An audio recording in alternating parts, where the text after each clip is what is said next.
사사기 14장 다 펴시기 바랍니다. 사사기 14장 되겠습니다. 구약 연구 50번째 사사기 14장, 사사기 7번째 시간 되겠습니다. 오늘은 주요하게 살펴볼 내용이 가정과 사역입니다. 가정과 사역. 이 삼손을 통하여서 현대에 사는 우리에게 이 가정과 사역에 대해서 기도 제목을 삼아야 될 것입니다. 첫 번째 살펴볼 것은 가정은 마치 베이스 캠프와 같다 하는 그런 내용입니다. 그 등산하는 사람들이 고봉정복이죠. 높은 산에 이렇게 정상에 올라가기 위해서 며칠간 이렇게 잡아서 그렇게 아래쪽에서 올라가는 것이 아니고요. 잘 아시는 대로 히말라야 같은 데 이렇게 보면 한 5,000m 정도 올라가서 거기에 베이스 캠프를 설치해 놓습니다. 거기에서 이제 기간을 두고 적응 훈련을 하는 거지요. 5,000m 해도 상당히 높기 때문에 산소가 부족하고 거기서부터 실패하고 호흡이 곤란하면은 어떻게 정상까지 올라가겠습니까? 그래서 오랜 기간을 두고 그 아래쪽에서 이제 적응을 마친 뒤에 적응 마치고 나서도 단번에 정상까지 가는 것이 아니고 중간중간 이렇게 로프를 걸고 길을 탐색을 하게 되지요. 몇 번이나 이렇게 올라갔다가 내려오고, 물론 뭐 정상까지는 아닙니다만은 쉽게 올라갈 수 있는 데까지 올라갔다가 마지막에 이제 기상도 보고 해서 날짜를 잡아서 이제 정상까지 올라가게 되는데, 불과 그 베이스 캠프를 떠나서 정상까지 가는 데는 뭐 이틀, 3일 그 정도만에 정복을 하고 내려와야 됩니다. 그렇지 않으면 어떻게 살 수가 있겠습니까? 그러니 정상을 정복하는 등산하는 사람들에게 그 베이스 캠프는 대단히 중요합니다. 그 베이스 캠프가 없이는 도저히 정상까지 올라갈 수가 없는 거지요. 이와 마찬가지로 우리 하나님의 백성들이 사역을 감당하는데, 하나님께서 나에게 주신 그 일들을 감당하는데 가정이 중요하다는 거예요. 가정이 마치 베이스 캠프처럼 중요하다 하는 것을 성경은 우리에게 잘 알려주고 있습니다. 그 내용을 이제 살펴보면 1절을 우리 다 같이 14장 1절을 되겠습니다. 1절을 읽겠습니다. 삼손이 딥나에 내려가서 거기서 블레셋 딸 중 한 여자를 보고, 그 삼손이 나오고요. 지도를 보시면 이제 잘 보이실런지 모르겠습니다만 삼각형 있는 쪽이, 저 중간에 굵은 라인은 이스라엘 땅하고 블레셋 땅 나누는 바운더리로 보면 되겠고요. 저쪽에 있는 이 삼각형이 바로 소라입니다. 소라. 단지파가 사는 소라가 되겠고요. 그리고 거기서 이렇게 가깝지요. 가까운 곳이 바로 딥나고, 지형적으로 보면 이 100m 정도 소라가 더 높습니다. 그래서 성경에 보면은 딥나 쪽에서 소라로 갈 때는 올라갔다 그러고, 또 소라에서 딥나 쪽으로 갈 때는 내려갔다 그렇게 표현하는데요. 이 산이 높은 산은 아니고요. 야산인데 딥나 쪽이 한 100m 낮고요. 바로 딥나가 동그라미 되겠습니다. 그러니까 지금 삼손이 그 딥나 땅에 있는 여인을 보고 그렇게 되어 있는데, 그 여인의 출신은 어디로 되어 있습니까? 블레셋 딸 중에 한 여인을 보았다, 그렇게 성경은 기록하고 있습니다. 아마 고대지만은 그렇게 거리가 멀지 않으니까 이 삼손이 왔다 갔다 하다가 어떻게 그 여인을 만났나 봅니다. 그래서 보고 마음에 들었겠지요. 그렇게 해서 이제 2절 말씀으로 가면 부모님에게 이야기하는 내용이 나와 있습니다. 우리 2절을 다 같이 읽도록 하겠습니다. 도로 올라와서 자기 부모에게 말하여 가로되, 내가 딥나에서 블레셋 사람의 딸 중 한 여자를 보았사오니 이제 그를 취하여 내 아내를 삼게 하소서. 예, 그 블레셋 딸 중에 한 여자를 보았다. 보고 이제 좋아하게 된 거지요. 거기서 보고 좋아하게 된 그것은 아마 어떤 그 여인이 가지고 있는 내적인 아름다움이라든지 신앙적으로 풍성한 그런 것을 본 것은 아니고요. 그 삼손이 보았다는 그 말씀은 틀림없이 그 요한일서 2장 16절에 나오는 안목의 정력으로 그렇게 봐야 되겠죠. 겉으로 드러난 외모, 겉으로 드러나는 그런 매력적인 그런 것을 보고 이제 끌리고 그 여인을 좋아하게 되는데 나시린이지만은 부모님에게 이제 이야기를 하는 거죠. 그건 참 잘한 것이고요. 이렇게 부모님에게 이야기하게 된 것은 당시에 그 지참금이 있어야 됩니다. 처녀를 데리고 오려면 그 처가댁에다가 어느 정도 돈이라든지 예물을 주고 이제 그 딸을 데리고 오게 되어 있습니다. 그러니 삼손도 블레셋 딸인 그 여인에게 지참금을 줘야 되기 때문에 아마 이 부모님하고 의논했던 것 같습니다. 다른 이유도 있겠지요. 그렇게 이제 블레셋 딸 중에 내가 그 여인을 좋아하여서 결혼을 하려고 합니다. 허락해 주십시오. 그렇게 이제 이야기를 한 거지요. 그랬더니 3절에 여러분 저번에 그 13장에서 마노아 아시지 않습니까?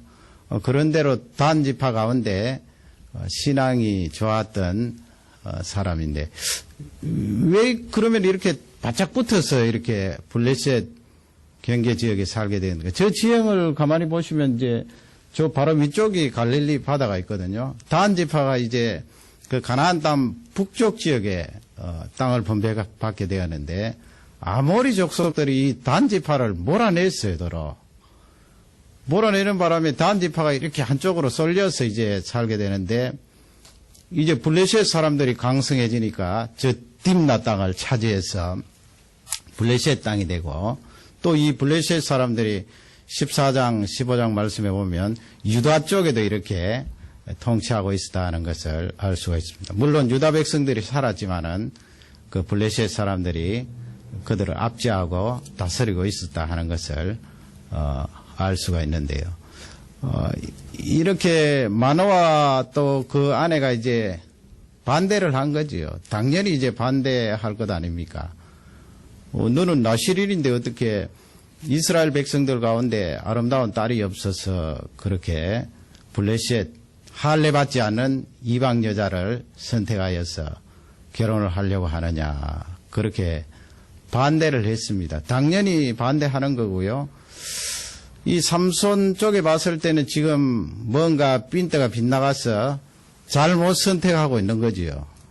그러나 뭐 워낙 육체적으로 끌리고 또 매력적이기 때문에 부모님에게 간곡히 이제 이야기를 해서 4절 이하에 쭉 보면은 부모님들이 이제 소라에서 딥나로 이제 내려가게 되는데 그렇게 부모님들이 같이 따라가게 된 것은 며느리 될 그런 여인이니까 보러 간 거예요. 뭐 당사자는 아니기 때문에 그래도 이렇게 보러 간 거예요. 보러 가야 될 것 아닙니까? 같이 이제 가서 딥나에 내려가서 그 섹시될 사람을 보러 이제 세 사람이 가는데 성경 말씀의 5절에 보면은 거기에 딥나에 이제 도착을 했어요.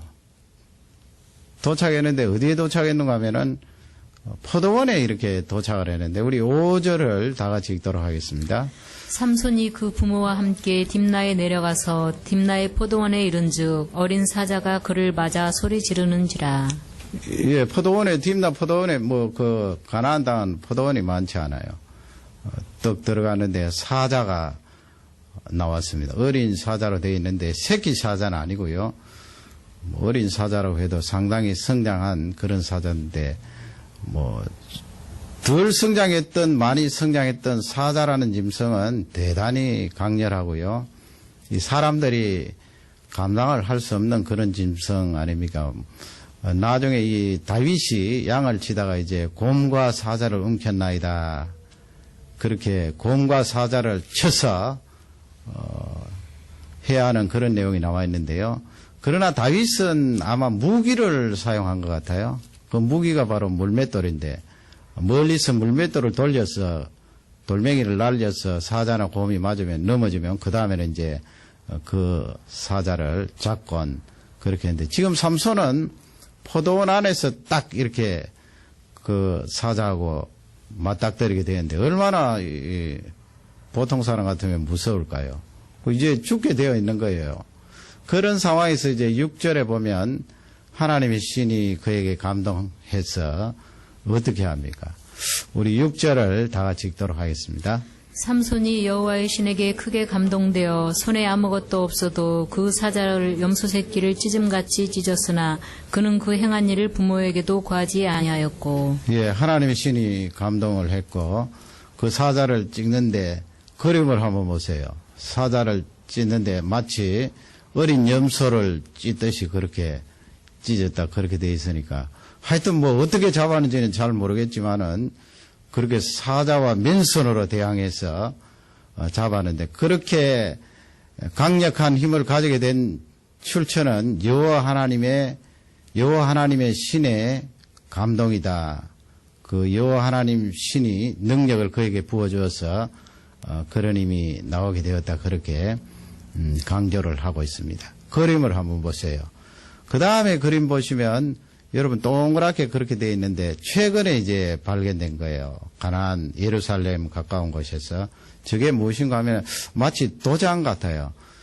크기는 한 1.5cm니까 아주 우리 손가락보다 조금 더 굵을까요? 그런데 그 안에 그림을 가만히 보면 사람이 이렇게 짐승과 이렇게 싸우는 그런 내용이 나와 있어요. 그래서 학자들이 뭐 이 그림을 보고 꼭 삼손을 근거로 이 조각을 했다. 그렇게 할 수는 없지만은 아마 그때도 만들어진 것이 주전 한 11세기 되거든요. 삼손이 활동했던 그 시기하고 똑같아요. 그래서 삼손이 그렇게 사자를 찢었던 그런 일에 대한 기록이라든지 이 말로 전달된 내용이 당시에 있었다 하는 것을 입증한다고 학자들이 주장을 하고 있습니다. 삼손이 그렇게 사자를 찢었는데 그러면 제가 서두에 이 가정이 마치 베이스 캠프 같다 그렇게 말씀드렸는데요. 지금 하나님께서 왜 이렇게 사자를 삼손이 가는데 내어보냈을까요? 허용을 하신 거죠. 뭐 우연이라고 여러분 생각하면은 하나님 앞에 우리가 신앙적으로 다시 돌아서고 신앙적으로 또 하나님 앞에 기도할 것이 어디 있겠습니까? 우연으로 돌려서는 안 되고요. 왜 하나님께서 이 사자가 삼손 앞에 나오도록 그렇게 하셨는가? 뭐 간단하게 그냥 해석을 하려면 삼손의 그 힘을 테스트하기 위하여서 하나님께서 사자를 허용하셨다. 그렇지는 않겠지요. 여기서 주시는 중요한 내용은 너 지금 출발부터 조금 핀트가 빗나가는데 그 사자를 내보내면서 다시 한 번 더 너의 사명을 생각하라는 거예요. 그 내용이 어디 있습니까? 하나님의 신이 여호와의 신이 감동했다는 그 말씀이에요. 여호와의 신이 감동된 나실인 삼손 아닙니까? 어릴 적부터 그래서 포도주도 먹지 않고 시신도 가까이 하지 않고 머리에 칼도 대지 않고 그렇게 해서 지금까지 성장했고 부모님을 통하여서 그 나신인에 대한 경건함 또 하나님께서 주시는 그 능력을 수없이 들었습니다. 그래서 지금 이 삼손이 딥나 땅에 가서 그 여인과 결혼하기 위해서 이제 부모님과 가는 그 노중에 하나님이 상황적으로 메시지를 준 거예요. 너 지금 길을 잘못 들어서 있으니까 너의 힘을 사자를 찢는 그 힘을 보면서 그 힘의 출처가 어디에 있느냐? 바로 여호와 하나님의 신의 감동이다. 그러면 너 사명을 깨닫고 다시 한번 걸어가는 그 길을 돌이킬 수 없느냐 하는 상황적으로 하나님께서 주시는 그 메시지예요. 그러나 뭐 삼손이 그런 깊은 민감함이 없이 계속해서 자기가 생각하고 추진하려고 했던 그 일들을 밀고 나가는 것을 볼 수가 있습니다. 하나님께서 그렇게 1차적으로 막으신 거지요. 그래서 여러분, 이 가정이 베이스 캠프다, 얼마나 중요하다 하는 것을 이렇게 암시적으로 우리에게 삼손을 통하여 알려주고 있는데, 그러면 두 번째로 우리가 살펴볼 것은 하나님께서 그러면 삼손에게 사자를 보내시고 나서 그 다음에 하나님 음성을 들려주시면 되지 않습니까? 삼손이 그 일을 하지 못하도록. 그러나 우리 하나님은 참 인격적이신 분이에요. 그래서 이 사사 삼손이 자기가 계획하고 마음 먹었던 그것을 그냥 추진하도록 허용을 하신 거예요. 여러분, 우리도 마찬가지입니다. 어떤 일을 하는데 하나님 마음에 팍 들지 않아도 하나님께서 우리 사람들이 계획하고 뜻에서 추진해 나가는 그 과정을 허용하실 때가 많아요. 나중에 이제 그게 잘못되면은 하나님 앞에 하나님 그때 좀 막아주시지요. 그렇게 우리가 원망을 하는데 사실은 내가 잘못해놓고 그렇게 원망을 할 때가 많거든요.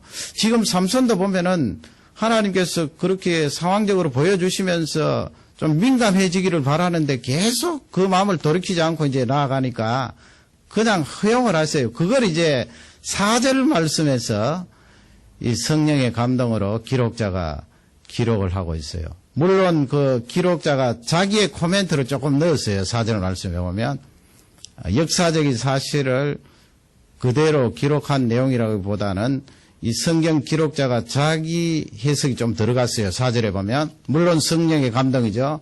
4절을 우리 다 같이 읽겠습니다.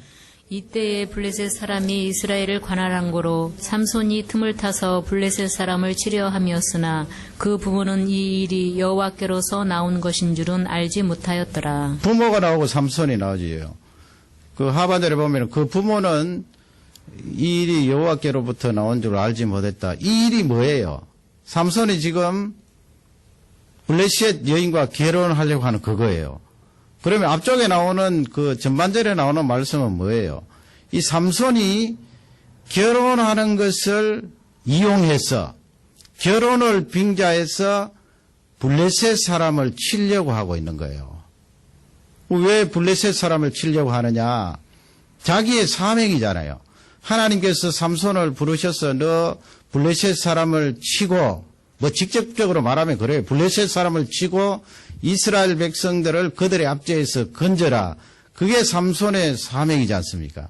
그래서 이 삼손의 사명 목적은 블레셋 사람을 치는 데 있어요. 그러면 내가 블레셋 사람을 어떻게 칠까? 그 과정은 삼손이 생각하고 계획한 거예요. 생각하고 계획한 것이 무엇입니까? 내가 블레셋 여인과 결혼을 해서 거기서 티를 잡아서 블레셋 사람을 칠 거다. 그렇게 계획한 거예요. 그러나 그 부모님은 그것이 여호와께로부터 말미암은 줄 몰랐더라. 그렇게 되어 있는데, 그러면 성경에서 여러분 삼손이 지금 가정을 통하여서 블레셋 사람을 치려고 하고 있잖아요. 그러면 성경 말씀에 이렇게 가정을 이용을 해서 블레셋 사람을 치려고 하는 이 삼손이 잘했다 칭찬을 하는 것입니까? 아니에요. 칭찬하는 것이 아니고요. 그건 삼손이 사사로서 자기가 계획하고 생각했던 것을 그대로 적는 것이고, 삼손이 베이스 캠프와 같은 그 가정, 결혼을 저렇게 함부로 생각하는 것은 잘못되었다는 것을 꼬집고 있는 거예요. 그러면 하나님께로부터 말미암았다며. 그러나 여기서 하나님께로부터 말미암았다 그 말씀은 하나님께서 삼손이 하는 그 과정까지 인정하고 찬성했다 그 말씀 아니에요. 왜냐하면은 이스라엘 백성들이 할례 없는, 그 부모도 이야기했잖아요. 할례 없는 불신자하고 결혼하는 것은 하나님 말씀에 금하신 거예요. 하나님께서 모세를 통하여서 너희들 우상 섬기는 가난한 사람들과 결혼하지 마라 말씀해놓고 이 삼손을 막 옆에서 옆구리 찔러서 너 가난한 사람하고 결혼해라. 그렇게 하실 리가 없지. 우리 하나님은 그렇게 두 가지로 말씀하신 적이 없어요. 그렇기 때문에 다른 성경을 보면은 틀림없이 하나님께서 삼손이 지금 잘못하고 있는 가정을 이용하려고 하는 그것이 하나님의 인정을 받았다는 말씀이 아니에요. 그건 잘못됐다는 것을 말씀해 주고요. 삼손이 그렇게 블레셋 사람하고 결혼한 것은 결국은 결혼을 빙자하여서 블레셋 사람을 치려고 하는 계획이었다는 그것을 밝히고 있을 뿐이에요. 그러니 우리 하나님은 참 좋으신 분이에요. 굳이 삼손을 막 따라가면서 너 결혼하지 말라고 그렇게 맥살을 잡고 잡아당기신 것이 아니고요. 그가 계획한 그대로 하도록 어느 정도 상황적인 메시지는 주시고 그냥 두신 거예요. 그러니 이 삼손이 예민하지 못하여서 계속 이제 딥나로 들어가서 결혼을 하게 되는데, 이게 지금 설명드린 것은 첫 번째 이제 부모님하고 내려간 거예요. 딥나에. 내려가서 약혼을 하는 거지요. 약혼을 해서 이제 다시 자기 집으로 돌아가고 8절 이하의 말씀은 이제 진짜 결혼을 하는 거예요. 그래서 세 번째 우리가 살펴볼 것은 하나님께서 이렇게 허용하신 가운데 삼손의 그 뜻과 계획을 허용하신 가운데 8절 이하에 우리에게 주시는 말씀은 삼손의 가정이 깨어지는 거예요. 결혼이 깨어지는 거예요. 그것을 쭉 기록을 하고 있는데, 그러면 삼손의 이 결혼이 깨어진 주 원인이 무엇인가? 그것은 하나님의 말씀대로 하지 않았기 때문에 깨어졌어요. 하나님께서 이방 여인과 결혼하지 말라, 불신자와 합하지 말라 그랬는데 이 사사 삼손이 나시린이 그 말씀을 어기고 블레셋 여인과 결혼했기 때문에 가정이 파탄이 난 거예요. 두 번째는 무엇입니까? 그것도 마찬가지예요. 하나님의 말씀을 따르지 않았기 때문에 그래요. 가정이 파탄난 그 이유를 알려주고 있는데 그 내용이 바로 8절 이하에 나와 있습니다. 8절 이하부터는 두 번째로 이제 다시 소라에서 딥나로 내려가고 있는 그 내용을 기록을 하고 있습니다. 두 번째 이렇게 내려가는 것은 진짜 이제 결혼을 위해서요. 앞쪽에는 약혼을 하고 이제 시일을 두고 결혼을 하는데, 대개 이제 이스라엘 백성들은 처녀를 이렇게 총각집으로 시가댁으로 이렇게 데리고 와서 일주일 열흘 이렇게 결혼식을 올리는데, 이방 나라인 블레셋 사람들은 반대였어요. 그 총각이 처가로 가서 거기서 이제 결혼식을 올리게 되는데, 8절 말씀을 다 같이 읽도록 하겠습니다. 얼마 후에 삼손이 그 여자를 취하려고 다시 가더니 돌이켜 그 사자의 죽음을 본즉 사자의 몸에 벌떼와 꿀이 있는지라. 불신 결혼한 것이 가정이 깨어진 큰 이유고, 두 번째 이유는 이제 지금 8절부터라 그랬잖아요. 그것도 나신인으로서 하나님의 말씀을 따르지 않았기 때문에 그래요. 딥나로 내려갔는데 뭘 봤다고요? 죽은 사자의 시체를 봤어요. 그 저번에 내려갈 때 지금 시간적으로 보면 상당히 그 시간이 많이 지났어요. 죽은 사자의 시체를 보고 모르고 이렇게 지나갔으면 그래도 다시 정결케 하는 예식을 하면 되는데, 지금 성경을 보면 모르고 지나간 것도 아니고 틀림없이 보고 이제 가까이 가서 거기 자세히 보니까 뭐가 있었나요? 9절 말씀 우리 다 같이 읽겠습니다. 손으로 그 꿀을 취하여 행하며 먹고 그 부모에게 이르러 그들에게 그것을 들여서 먹게 하였으나 그 꿀을 사자의 몸에서 취하였다고는 고하지 아니하였더라. 아멘. 그 꿀, 벌집이 거기에 있었나 봅니다. 대개 이 벌은 깨끗한 그런 곤충 아니에요. 이렇게 사자의 시체, 이 짐승이 죽어서 썩어져 있는데 그렇게 똥파리는 날라오겠지만 벌이 거기서 집을 짓고 꿀을 모을 리는 없어요. 그래서 이제 학자들이 이야기하기를 이 사자의 시체는 옛날에 삼손이 잡았던 거 아니에요. 오래전에. 그 더운 지방에 바짝 말란 거예요. 속의 내장은 다른 짐승들이 파먹은지도 몰라요. 바짝 말라서 앙상한 뼈와 그런 그 가죽만 이렇게 남아있는데 어느 정도 썩은 것이 다 없어지고 말랐기 때문에 벌이 거기서 집을 짓고 이제 꿀을 거기 모으게 되는데, 이 삼손이 지나가지 않고 그 꿀을 자기가 마시고 부모님에게 주었어요. 말랐던 지금 상하에 있던 사자의 죽은 시체예요. 하나님께서 그 가까이 하지 말고 만지지 마라 그랬는데 둑이 그 사자의 시체에서 나온 꿀을 먹었으니 이것은 크게 하나님 앞에 잘못한 거예요. 그 하나님 말씀을 어긴 거지요. 결국 여러분 가정이 어떻게 해서 깨어집니까? 이 사건 때문에 깨어져요. 이 사자 몸에 있는 꿀 때문에 이제 가정이 깨어지는데 그런 내용이 어디에 있습니까? 부모님은 이제 모르는 거예요. 14절 말씀에 가면 이제 이 블레셋 사람들은 풍습이 그런가 봅니다. 이렇게 그 신부 집에서 이제 신랑이 와서 잔치를 벌이는데 신랑의 친구들을 많이 초청을 하나 봅니다. 그러나 이 블레셋 사람들이 이스라엘 사람들을 압제하고 있었기 때문에 그 삼손의 친구들을 초청하지 않고 자기들이 이제 블레셋 청년들을 초청했어요. 그 인원이 몇 명인가 하면 30명이었어요. 그 블레셋 청년들 30명이 이제 잔치집에 와 있고 삼손이 거기 가서 이제 결혼식을 올리게 되는데 하루 만에 끝나는 것이 아니고 아시는 대로 일주일 이렇게 길게 이렇게 매일 잔치를 열게 되는데 거기서 이제 14절 말씀에 보면 삼손이 퍼즐을 내지요. 수수께끼. 우리 14절 말씀을 다 같이 읽겠습니다. 삼손이 그들에게 이르되 먹는 자에게서 먹는 것이 나오고 강한 자에게서 단 것이 나왔느니라. 그들이 3일이 되도록 수수께끼를 풀지 못하였더라. 3일 동안 수수께끼를 못 풀었다 그러는데 이제 삼손이 수수께끼를 내면서 너희들 이 수수께끼를 풀면은 내가 겉옷스런 벌 또 베옷스런 벌 옛날에 그 겉옷 하면은 그쪽 중동지방 사람들에게 매우 필요하고 또 비싸잖아요. 이게 큰 상금이에요. 그 30명의 거기 온 블레셋 청년들에게 한 벌씩 되겠습니다. 베옷 한 벌, 겉옷 한 벌 그렇게 주겠다. 수수께끼의 내용이 무엇입니까?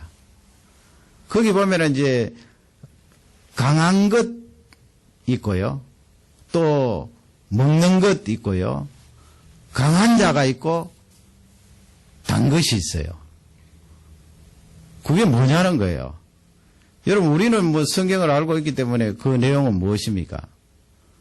강한 자, 먹는 자 이 말씀은 그 사자가 다니면서 강한 자 아니에요. 맹수 가운데 아주 강한 자. 어떻게 보면 최고로 강한 자. 그 사자가 들판에 다니면서 산으로 다니면서 먹는 자 아니에요. 먹는 자. 그 다음에 먹는 것 있는데 그것이 달다 하니까 그게 무엇입니까? 꿀이에요. 그러니 이 삼손이 자기가 죽은 사자의 몸에서 빼낸 그 꿀을 가지고 수수께끼로 블레셋 사람들에게 낸 거예요. 답은 무엇입니까? 사자, 꿀. 근데 그 답을 누가 맞추겠어요? 아무리 머리가 좋은들 어떻게 그 답을 맞추겠어요? 어느 정도 객관성이 있다든지 좀 넌센스 같으면 대충 이렇게 힌트를 얻어서 맞출 수가 있는데 삼손이 개인이 체험한 내용이기 때문에 맞출 수가 없어요. 그래서 3일 동안 맞추지를 못하고 이 30명이 쩔쩔 매고 있으니까 나중에는 어떻게 하겠어요? 15절 말씀에 가면은 어딜 붙들겠어요? 같은 동족인 그 신부를 붙들지 않겠어요? 신부를 다구치는 거예요. 그 내용이 이제 15절에 나와 있는데 15절을 다 같이 읽겠습니다. 제7일에 이르러 그들이 삼손의 아내에게 이르되 너는 내 남편을 꿰어 그 수수께끼를 우리에게 알리게 하라. 그렇지 아니하면 너와 내 아비의 집을 불사르리라. 너희가 우리의 소유를 취하고자 하여 우리를 청하였느냐? 그렇지 아니하냐? 그리고 하바절 말씀은 삼손이 내 걸기를 너희들이 못 맞추면 겉옷 30벌하고 베옷 30벌을 나에게 줘야 된다. 그렇게 했기 때문에 이제 그 15절 하반절에 그렇게 말한 거예요. 너희들이 우리 재물을 빼앗으려고 우리를 이렇게 잔치집에 청하였느냐. 그 신부 부모 또 신부에게 그렇게 다가치고 막 위협을 하잖아요. 불사르겠다. 그러니까 이 제일 답답한 신부예요. 양쪽에 다 걸려 있으니까 신랑 쪽에 걸려 있고 자기 동족인 블레셋 사람들에게 걸려 있으니까 막 울면서 삼손에게 조르기 시작하는데 그 삼손이 그래도 끝까지 이제 버티는데 17절 말씀 보세요. 17절 보면 이제 끝까지 버티질 못하고 이야기하는 내용이 나왔어요. 우리 17절을 다 같이 읽겠습니다. 7일 잔치할 동안에 그 아내가 앞에서 울며 강박함을 인하여 제7일에는 그가 그 아내에게 수수께끼를 풀어 이르매 그 아내가 그것을 그 민족에게 고하였더라. 그래 뭐 7월 동안 이 신부가 계속 잔치집에서 울면서 남편을 졸라대니까 견딜 수가 없잖아요. 가르쳐 준 거예요. 계속 울어대니까. 그건 사자에게서 얻은 꿀이다. 강한 자는 사자고 단 것은 꿀이다. 답을 들으면 간단한데 누가 그 답을 맞출 수가 있겠어요. 그 30명이 이제 답을 듣고 삼손에게 이야기를 하니까 너희가 나의 암송아지를 밭갈지 않고는 이런 답을 얻을 수 없을 것이다 하면서 이 삼손이 화가 많이 났어요. 그래서 지도를 보시면 아스글론이라는 곳으로 가게 돼요. 저 네모가 바로 아스글론인데요. 딥나에서 상당히 멀고 지중해 쪽에 있는 아스글론에 가서 거기서 이제 옷 30벌을 얻어야 되니까 30명의 블레셋 사람들을 쳐서 해하고 거기서 옷을 빼앗아서 이제 다시 처가로 와서 그 30명의 동무들에게 휙 던졌겠죠. 던지면서 여기 있다 옷 받아라. 30벌 옷을 그들에게 주고는 화가 잔뜩 나서 이제 소라로 다시 돌아오게 된 거예요. 그런데 보세요. 성경의 20절에 보면은 삼손이 다시 자기 집 소라로 돌아오고 나서 어떤 일이 벌어졌는가 하면 20절을 다 같이 읽겠습니다. 삼손의 아내는 삼손의 친구 되었던 그 동무에게 준 바 되었더라. 그게 어떻게 됐어요? 그 신부, 삼손의 첫 번째 아내인 신부를 장인 어른이 거기 30명 왔다고 그랬잖아요. 그 30명 가운데 한 사람을 골라서 내가 준 거예요. 그러니까 아내가 없어진 게 삼손이 가정이 깨어졌단 말씀이에요.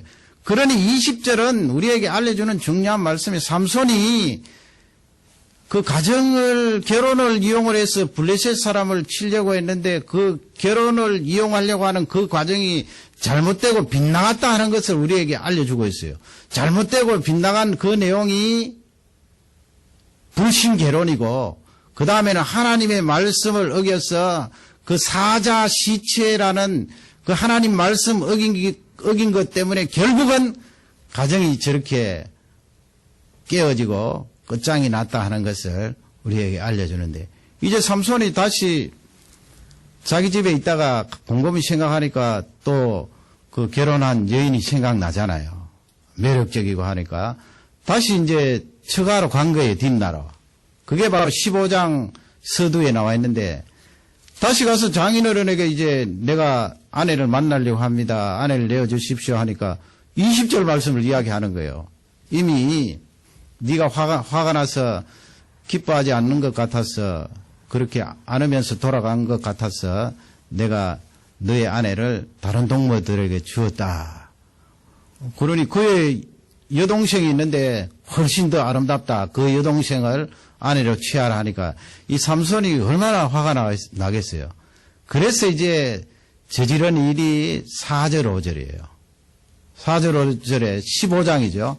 15장으로 넘어가서 4절 5절입니다. 4절을 다 같이 읽겠습니다.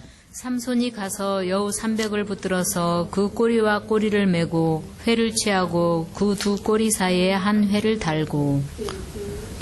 이 여우를 어떻게 300마리나 잡았을까요? 그러니까 그 힘이 굉장한 거예요. 여러분 여우 그 작지만은 그 300마리면 어떻게 300마리를 다 관리를 해요? 그래서 이 삼손이 꼬리와 꼬리를 연결하고 거기에다가 불 붙일 수 있도록 불쏘시개를 달아서 거기에다가 불을 지르니까 여우가 얼마나 뜨거워요. 마침 그때 이 곡식을 벨 때가 다 돼야 하는데 들판으로 확 나가서 움직이니까 불이 다 곡식에 붙어서 곡식이 다 망가진 거예요. 그 5절 말씀을 다 같이 읽겠습니다. 회에 불을 켜고 그것을 블레셋 사람의 곡식 밭으로 몰아들여서 곡식 단과 아직 배지 아니한 곡식과 감람원을 사른지라. 감람원까지 다 살라버렸어요. 다 살려버렸어요. 여러분, 여기서 이제 우리가 한번 생각해 볼 것은, 만일에 이 삼손이 처음부터 결혼을 이스라엘 백성들 가운데 그런 여인과 신앙이 있고 또 하나님 앞에 경건한 그런 여인과 결혼했더라면 상황이 완전히 달라졌을 거예요. 나중에 16장으로 넘어가면은 두 여인을 만나죠. 삼손이요. 이제 망하려고 두 여인을 만나는데 앞쪽에 나오는 여인은 기생이고 두 번째 나오는 여인은 들릴라라는 여인인데 결국은 들릴라라는 여인 때문에 망하게 되는데요. 16장 1절을 한번 읽어보겠습니다. 거기 16장 1절입니다. 삼손이 가사에 가서 거기서 한 기생을 보고 그에게로 들어갔더니 저게 가사가 어딘가 하면 아래쪽에 별표 되어 있는 거예요. 지중해 쪽에 별표 가사. 가자지구 요즘 나오죠. 가사. 거기서 어디로 들어간다고요? 기생에게로 들어간. 그 블레셋 땅이니까 블레셋 사람이죠. 그래 처음부터 이 결혼을 가지고 결혼이 얼마나 중요하고 가정이 그토록 베이스 캠프처럼 사역을 감당하는 데 중요한데 이 삼손이 거기부터 이제 빈대가 빈당한 거예요. 점점 그렇게 해서 결국은 또 하나님 말씀 어기고 첫 번째 가정이 깨어지니까 또 화가 나서 블레셋 사람들 곡식 들판에 불을 지르고 그 다음에는 또 쭉 다음 시간에 하겠습니다만 15장 중간에 쭉 사건이 있었고 나중에는 이제 블레셋 땅 가사로 들어가서 기생에게 가잖아요. 하나님의 그 귀한 성결한 구별된 백성인 쓰임받는 종인 나시린이 왜 그 기생에게 들어갑니까? 그것도 블레셋 여인 기생에게 들어가서 거기서 죄를 짓고 또 더 나아가서 나중에 보면은 들릴라라고 하는 여인을 만나서 거기에 푹 빠져서 결국은 자기의 그 비밀을 다 고백하는 바람에 블레셋 사람에게 잡혀가고 두 눈이 빼어져서 비참한 그런 상황을 맞이하게 되는 것입니다. 이 삼손을 통하여서 삼손이 처음부터 결혼을 잘했더라면 이스라엘의 신앙을 가진 여인과 결혼했더라면 그의 사사의 사역이 아주 하나님 앞에 충실했을 거예요. 많은 열매를 맺었을 거예요. 그러니 이 삼손 사건을 통하여서 우리의 결혼, 가정은 사역을 감당하는데 베이스 캠프처럼 너무나 중요하다는 것을 알려주고 있고요. 하나님께서 이 결혼 문제에 대해서 우리가 기도 많이 하지 않고 여기 뭐 우리 자녀들 또 우리 부모님들 마찬가지죠. 기도 많이 하지 않고 그냥 자기 고집대로 삼손처럼 계속 밀고 나가면요. 그 두 번째 돼지처럼 어느 정도 그 과정을 그냥 가만히 놔두세요. 가만히 놔두지 않게 하려면 우리가 열심히 메어 달려서 결혼을 위하여 가정을 위하여 기도해야 되겠지요. 가만히 놔둬서 내가 잘못된 결혼 그럴 리는 없겠지만 잘못된 결혼을 하면 이 사역을 감당하는데 치명적인 영향을 받는다고요. 그래서 사역을 감당한다는 그 핑계로 결혼을 이용하면 안 돼요. 결혼이 선교의 장이 될 수가 없어요. 내가 믿지 않는 저 사람 결혼함으로 전도하여서 저 사람이 하나님 앞으로 돌아오면은 내가 선교를 감당하는데 얼마나 귀한 일인가, 한 가정을 살리는 것 아닌가. 절대로 전제 조건이 그렇게 들어가면 안 돼요. 그렇게 되면 삼손하고 똑같거든요. 그렇게 들어가지 말고 하나님 앞에 기도할 때 하나님 아버지, 하나님 앞에 쓰임받는 헌신된 자 하나님 만나게 하셔서 그 결혼 생활을 통하여 한 가지의 사명을 붙들고 쭉 일생을 살 수 있도록 은혜를 다하여 주십시오. 그렇게 기도해야 될 것입니다. 삼손이 우리에게 주는 중요한 교훈입니다.